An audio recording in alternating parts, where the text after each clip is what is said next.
Olá, amados irmãos. Para nós é um prazer muito grande estar com os amados. Mais uma vez aí na nossa trajetória. Vamos falar hoje na nossa sexta aula de EBD, da nossa comunidade batista, sobre Jesus é consagrado pelo Pai. Nosso trecho que estaremos utilizando hoje é o trecho de João, capítulo 10, versículo 22 a 42. Nós vamos estar trabalhando esses textos são extremamente importantes para nós. A primeira coisa que eu quero falar com vocês é uma retomada que nós vamos fazer aqui deste versículo, né? Esse versículo aqui que está em João capítulo 1, versículo 14, no prólogo, e eu disse a vocês no início dos nossos estudos anteriores que o prólogo, na verdade, é um resumão do Evangelho de João. Então, todas as perspectivas, todos os acontecimentos estão previstos ali no prólogo, como se fosse um índice de todas as ações que Jesus iria realizar e o que ele veio fazer. Ali está o objetivo de Jesus, ali está a apresentação sobre quem Jesus é e qual era a missão dele. Está muito claro ali no prólogo. E nesse capítulo 10, o que nós vemos é que essa leitura do versículo 14 é que está sendo promovida ali no prólogo. O texto diz: "E o Verbo se fez carne, habitou entre nós, e vimos a sua glória como a glória do unigênito Pai." Principalmente essa parte aqui, cheio de graça e de verdade. São esses elementos que Jesus vai tentar assim, esclarecer durante este diálogo aí do capítulo 10. Quero lembrar vocês que nós estamos na festa da dedicação do templo. A gente falou isso na aula passada, que a festa da dedicação do templo ela não seria encontrada no Antigo Testamento, porque é uma festa que está baseada no período interbíblico, né? E nós, enquanto protestantes, não temos o livro de 1º e 2º Macabeus em nossa Bíblia, porque se entende ou entende-se que esse livro não seria inspirado por Deus, mas seria um relato histórico dos judeus, de um acontecimento entre os judeus. Quando Judas Macabeus ele consegue conquistar o templo ou expulsa os inimigos de Jerusalém e retoma a cidade, ele dedica o templo ao Senhor novamente. E essa dedicação ela era comemorada pelos judeus a partir de então. Se tornou uma marca registrada, uma das festas que aconteciam em Jerusalém. E essa festa ela tinha um cunho, como eu disse na semana passada, muito voltado para as lideranças, onde havia uma preocupação de que o povo estivesse sendo atendido ou tendo as suas necessidades atendidas pela liderança. Né, pelos pastores, digamos assim, deles. Né? E por isso eles utilizavam o texto de Ezequiel. Mas o que Jesus vai fazer nessa festa? Eu quero fazer algumas comparações aqui. A festa era uma festa de dedicação do templo, tá? De Jerusalém. Jesus, ele se coloca como o templo. A resposta de Jesus para a festa da dedicação é a sua autoapresentação enquanto novo templo para os homens. Ou seja, desprende os homens do processo do espaço físico do templo e ele mesmo já se torna o templo. Está lá em João capítulo 2, versículo 21. Isso fica claro para a gente, isso fica nítido para a gente que Jesus ele mesmo se coloca como templo ou o lugar de encontro com Deus. A segunda coisa interessante é que o foco dessa festa estava em Ezequiel 34, que era justamente essa crítica ou essa preocupação com a liderança, como essa liderança se portava. Jesus, ele vai até a festa e faz uma crítica ferrenha aos líderes que lá estavam. Jesus, ele apresenta, digamos assim, um processo crítico muito forte, isso a gente viu tudo na aula passada, contra os líderes daquele local. Outra coisa que é interessante no texto é que é designada, ou é dito que a festa ela acontece no inverno. Por quê? Porque no inverno, nos países frios da Europa, em alguns países também da região oriental, da região da Ásia, você vai ter ali uma perspectiva de um inverno ferrenho, um inverno forte, um inverno pesado. Esse inverno ferrenho, esse inverno forte, esse inverno pesado, ele promove a morte, assim como a festa de dedicação do templo, também promove a morte. Jesus é a primavera que traz vida. Por que essa festa promove a morte? Porque engana o povo. Faz o povo celebrar uma liderança que não está ligada a ele. Faz o povo celebrar líderes que na verdade não são líderes como se esperava. Faz o povo celebrar uma autoridade que não sacia suas necessidades. Essa é a grande questão aqui, está interna desse processo. Jesus é aquele que consegue trazer vida. Se a festa do templo traz no inverno a morte, em Jesus nós encontramos o renascer da primavera. Certo? Vamos caminhar? Pronto. Os líderes, as lideranças rejeitam Jesus. A gente viu isso na semana passada, alguma coisa sobre isso, mas hoje eu quero me deter um pouco mais a partir desse versículo, desse capítulo 10, do restante do capítulo 10. Gente, olha, a primeira coisa que eu quero falar para vocês está em João capítulo 10, versículo 24, que é a pergunta que os líderes religiosos fazem a Jesus. Eles querem que Jesus afirme quem ele é, que Jesus se defina, que Jesus diga o que ele é ou o que ele representa ali naquele momento. Qual era a ideia dos líderes religiosos? Eles queriam que Jesus dissesse alguma coisa para pegá-lo em um erro, para pegá-lo em um escorrego, digamos assim.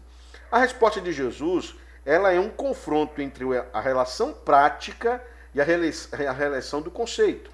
São duas coisas extremamente conflitantes aqui em Jesus, a prática e o conceito. Jesus, ele é um profeta da prática. Os líderes religiosos eram líderes de conceitos, e aqui que está a grande questão. O povo ele ficava sendo atacado pelos líderes religiosos porque não conheciam os conceitos da religião, não conheciam os preceitos e as doutrinas da religião. Por isso, o povo se via como, digamos assim, ignorantes quanto à religião e na mão da liderança religiosa. Jesus ele faz o contrário, ele está mostrando ao povo quem ele é. Ele está se apresentando ao povo como ele é, ou quem ele é, ou qual a missão dele, a partir da sua caminhada pelas vilas, pelas cidades, fazendo milagres e fazendo as coisas acontecerem. Então, quando a pergunta acontece, a resposta de Jesus é fantástica. Jesus diz, olha, eu fiz grandes coisas, muitos sinais. Que sinais são esses? A gente está falando sobre os sinais, os 7 sinais que ele promoveu até aqui. Que sinais são esses? As ressurreições, as curas dos cegos, do paralítico, a transformação de água em vinho, tudo isso que a gente já viu até aqui, todos esses milagres que Jesus fez, multiplicação dos pães, tudo isso são sinais, né? Faz parte desses 7 sinais que Jesus demonstrou quem ele era. Mostrou não só para os líderes religiosos, mas também para o povo, para que o povo se agregasse a ele. E para isso que servem os sinais de Jesus, para que o povo pudesse compreender que algo novo estava acontecendo. Jesus ele é um prático, ele é um homem de fé prática. Então aqui você tem esses sinais, enquanto os líderes religiosos viviam a partir do messianismo. O que seria o messianismo?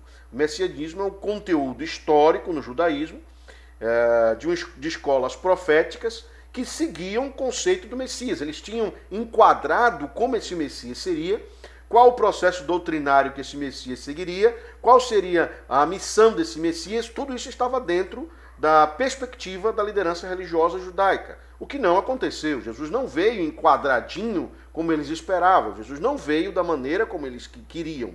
Né? Então, a segunda coisa importante, além dessas duas relações, é que Jesus, ele no versículo 26 e 27, ele vai se apresentar como um pastor, enquanto as autoridades religiosas se apresentam como autoridade. Certo? A relação de pastor e de autoridade são duas coisas diferentes. Por que eu estou dizendo isso? O que o pastor faz? Ele cuida. O que a autoridade faz? Ela manda. São coisas diferentes. Tá? No antigo Israel, e isso a gente vê também hoje em nossos dias, principalmente no Brasil, o que a autoridade, qual seria a diferença entre a autoridade e o pastor? Seria da seguinte maneira: o pastor, ele serve as suas ovelhas, está ali para cuidar, para amar e tal. O que a autoridade faz? Ela serve das ovelhas, se serve das ovelhas para manutenção da sua hegemonia de poder. E era isso que os líderes religiosos faziam. Eles deixavam eles deixavam o povo padecer para que a sua autoridade fosse mantida. E é isso que Jesus está denunciando. Ele está dizendo, olha, minhas ovelhas me seguem porque me conhecem, e conhecem a minha voz. Se vocês não conhecem a minha voz, vocês não me seguem porque não são minhas ovelhas. O Jesus está dizendo, eu não estou do lado de vocês, eu estou do lado do povo. que é o povo que está padecendo com a profecia, com as palavras, com a doutrina, com o modo de religioso que vocês optaram ser ou fazer. Esse modo religioso, esse modo operacional religioso faz mal ao povo, porque mantém a autoridade de vocês, mas esvazia aquilo que o povo precisa, que são o suprir das suas necessidades. Jesus está dizendo, o bom pastor ou o pastor, ele faz isso. Ele cuida das suas ovelhas, ele ama as suas ovelhas e as suas ovelhas reconhecem. Jesus está dizendo, todos os feitos, tudo que eu fiz até aqui, o povo reconhece, o povo entende o que eu estou fazendo, o povo sabe o que eu estou fazendo, enquanto as autoridades religiosas ainda estavam presas a esse processo de manutenção da sua hegemonia. Tá? Uma outra coisa que Jesus faz é falar aqui no versículo 10, capítulo 10, versículo 30, quando ele fala sobre a sua unidade com o Pai. Ele diz, olha, eu e o Pai somos um, ou seja, o que o Pai manda fazer, eu faço. Ele até se compara com Deus, e isso dá um problema, que eu vou falar mais na frente, mas ele se compara com Deus, ele cria uma relação de unidade, ele diz, eu e o Pai somos a mesma coisa. Jesus se coloca como não apenas aquele que interpreta o Pai, ele se coloca como parte integrante do Pai. Ele faz a unidade do Pai. Entenda só. O que a diferença entre a unidade do Pai com os intérpretes do Pai? É muito simples. Se Jesus está dizendo que ele tem uma unidade com o Pai, ele está falando sobre os feitos dele, as ações dele. Então tudo que eu faço está em consonância com a vontade do Pai. Jesus se coloca no jogo e ele diz, eu dou testemunho, eu trabalho para... Enquanto os líderes religiosos, eles se sentem, digamos assim, autoridades para interpretar a vontade do Pai, mesmo que não as pratique. Isso é interessante dizer. Mesmo que eles sejam fariseus o suficiente, porque eram, tá? E aí daí vem a ideia do fariseu. O que é o fariseu? É aquele que fala uma coisa e faz outra, tá? Hipócrita, seriam os hipócritas, né? Os fariseus eram hipócritas. Então, a hipocrisia que os fariseus carregavam consigo, ela provinha, digamos assim, dessa ideia. Eles interpretavam a lei, mas em compensação, eles não viviam segundo a lei, não cumpriam a lei, se sentiam apenas como intérprete. Para que essa interpretação? Na maioria das vezes, para condenar o povo, para subjugar o povo. Jesus está dizendo, eu e o Pai somos um, e isso é o que garante, isso é o que dá condição para que tudo que eu faço seja em comum acordo com o Pai. Essa é a relação. O grande quê da questão é que os líderes, Jesus estava preocupado com o processo do seu testemunho do Pai, enquanto os líderes religiosos estavam preocupados com a doutrina sobre o Pai. Isso é um problema, porque o povo não tinha acesso a isso aqui. O povo não tinha conhecimento suficiente disso. Mas o povo tinha conhecimento suficiente do que Jesus estava fazendo no deserto. São duas perspectivas diferentes.